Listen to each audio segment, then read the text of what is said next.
guys, welcome to tonight's Big Brother 20 chat. Alright, she's totally sick, so don't throw up. It's episode 39.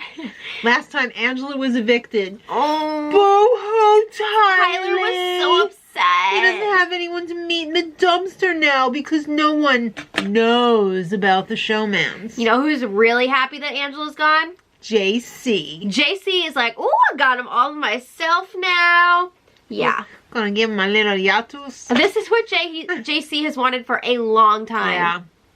Alright, so Tyler and Casey have a little meeting while JC is taking a dump or something and says, alright, this is how it's gonna go down. We need to figure out the best way to ensure that both of us are competing in part 3 of the final HOH so that they can guarantee that they're going to be in the final 2 because they've made an unbreakable vow to go to the end together. Right. They're both pretty athletic, but Tyler's probably just a little bit better in the mental comps than Casey, so Casey should definitely win part 1. Yeah, she feels a lot more confident in Tyler's abilities in a potential part 2 competition, so she's like, you know what, you just throw it to me, I'll win part 1, and then we'll be in the end together. And JC comes walking in, and he's all like, I have it all figured out. I know exactly who's working with who. Oh, JC. No, you don't. He doesn't know about their final 2. All right.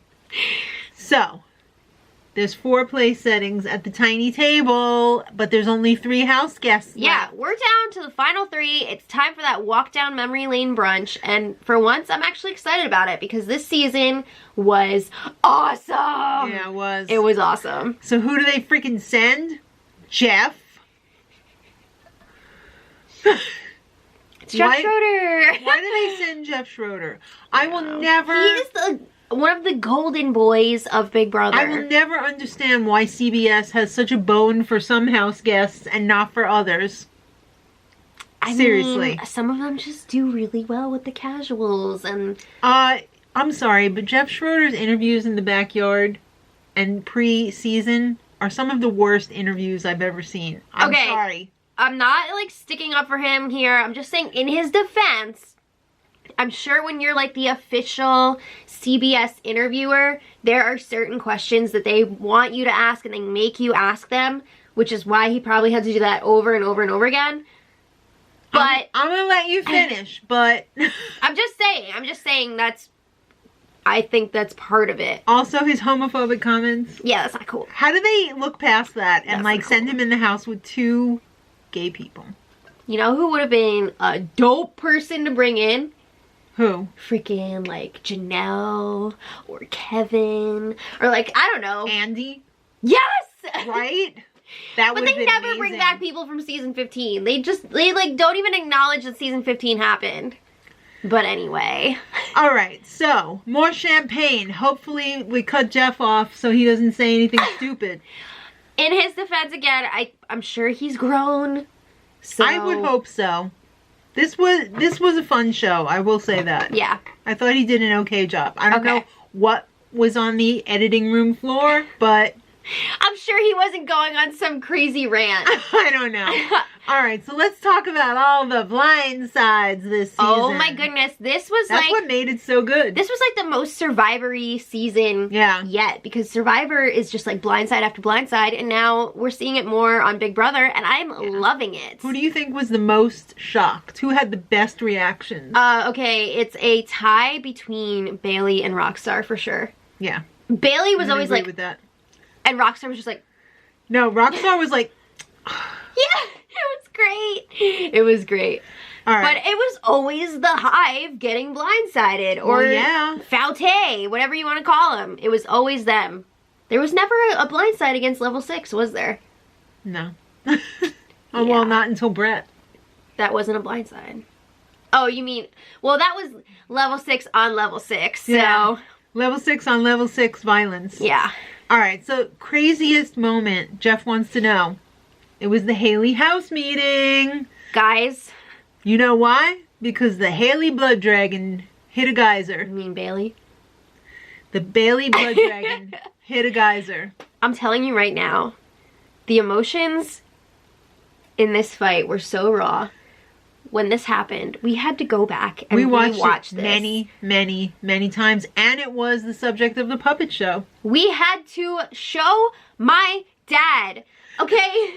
My dad loved this season. He was interested in this season and asking me questions. I think this might have been his favorite season. I think so. Of all time. He was actually interested, which is how we know it was a good season. Yeah. So this freaking fight, we had to watch it just because, again, the pure raw emotion. Bailey biting her own cheek and spitting blood as she screeched at Tyler. Running into the bedroom, listening what was going on, and came running back out. It was wild. It was great. It was wild. And this meeting really... This was an iconic moment. This was a anybody want cake moment. Yeah. This was the beginning of the end of Hailey's game as well. Yeah. I really think she would have been in a much better position and possibly still there kept her mouth shut. if she had never admitted to being the hacker. Yeah. She could have gone all the way. How about all the twists this season? They didn't really address that in this show, but I thought the twists were okay. I thought at first that the hacker was too much. It gave that one person a lot of power. It did. You got to freaking change a nomination, pick someone to play in the power veto, and get rid of an eviction vote. That's a lot of power. But it still went wrong. Can you imagine that? That's crazy. All right. That's what made this season so great. Like, a lot of times, the craziest case scenario would actually happen. Right. Crazy. All right, guys, don't forget to vote for America's favorite player. Let us know in the comments who you're voting for. We're voting for Brett. You're not even going to own it? Oh, I am going to own it. Okay, so now, let's talk about this season's showmances. Okay. Swaggy and Bailey. They were like the most obvious one. They were the first one, kind of, really. They owned it eventually. I mean, at first they weren't. They were like, oh, we're like brother and sister. It's a good thing that they did because they didn't have that much time together in the house. Yeah, well, once they realized one of them was going to be going, they were like, okay, we're boyfriend and girlfriend. Yeah. We're together forever. Yeah. Maybe. And then there was like, they didn't say it on the show, but there was all the drama on the outside surrounding Bailey and if she was pregnant or not. So that really added another level to the craziness of this season. Swaggy went and met her family and they put it on the show. Mm-hmm. All right, let's talk about the lowest key showmance, and that would be JC and Tyler. That was not low key. JC was always talking about it. In your dreams. How many times this week has JC said, this is the first all-gay Final 3 on Big Brother ever? And Tyler's just like, yep. I mean, what do you expect? He keeps calling Tyler she.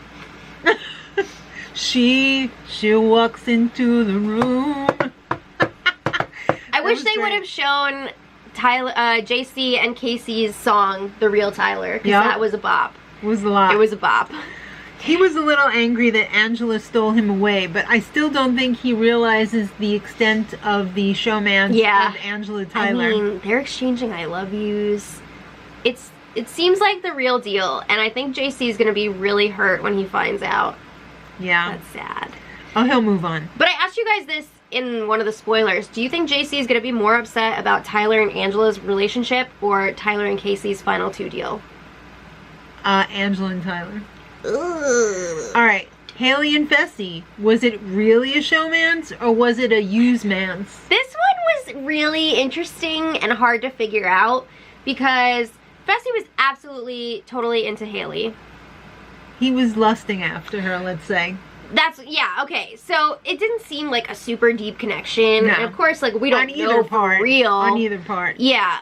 I just don't see them lasting in the outside world. They were always fighting. They were always fighting. I just feel like they're in different places in their lives. You know what? I think she was just using him. I don't know. I don't know. I think it's pretty much fizzled anyway in the jury house now. They haven't said a word about it. It's tough to say because she was, like, I think she was what am I trying to say? I think she was pretending to be a lot angrier with Fessy than she was after he was evicted. To, like, distance herself? To distance herself from him and get closer to everybody else. So I feel like she does want to see what's going on there, but I don't think it's going to work. I don't see it happening. How about Caitlyn? She had a crush on every boy. Hey, Bessie, you want to tell me where the rest of my $85 bracelet is that you broke? Did they blur out his crotch when he jumped out of bed? That's what I want to know. I don't She's know. like the anti-Viagra. That was a classic moment. Yep. But I forgot. Every time I hear Caitlyn speak, if I close my eyes, it's Kelly Catrone. Yeah. It is Kelly Catrone. All right, well, she is in touch with her inner self. Love her or hate her, Caitlyn provided so much damn entertainment while she was in this house. Absolutely. Open your third eye, even though it's dangerous. Okay, so I just recently started watching Game of Thrones because I finished reading the books. And in like one of the very first episodes, maybe it's like the second episode or the third, they show the crow with the 3 eyes. And I was like, oh my god, it's Caitlyn! Caitlyn in a raven's costume, looking for the pigeon. Yeah. Grandpa Lou. Grandpa Lou. Grandpa Lou. He made it on the cut too, so good for him. Did they actually show, I don't remember them showing that Scotty thing on the show. I Was think that they just on the showed feeds? a different meditation with Okay, Scotty. yeah. This was a new meditation. There were many meditations throughout her short time. I can imagine. Alright, so, JC, there's nothing funnier than someone trying to speak English when it's not their first language. Do you know what the yatus is? I feel like I enjoyed the turtle lesson more than I did yatus. I think yatus was way more iconic though, Mm-hmm. you know, than the turtle one. Was the turtle one actually on the show? Yeah, Yeah. it was. Yeah. They're really trying to push yatus or whatever because didn't they include that in, wasn't that JC's comic? Yes. So they're really hanging on to that. I would have went with turtle Yeah. for him for the I comic. gotta give JC some serious props though for even surviving in this house, speaking his second language. Competing Yeah, I mean, in mental games with not having English as a first language. That's there's a whole difficult. nother layer there when you're trying to play a social game like this and Yeah. English is not your first language. So I'm so impressed. Yeah. I think that's awesome. And I have so much respect for him for that. For that, yeah. What was your favorite moment of the season? That real iconic anybody want cake moment. The best ever. Well, that would just so have to be Brett's speech about Rockstar when he was up on the block against Winston. Yup. Brett made so many amazing speeches this season. Like the, He was so I had a vision, outrageous.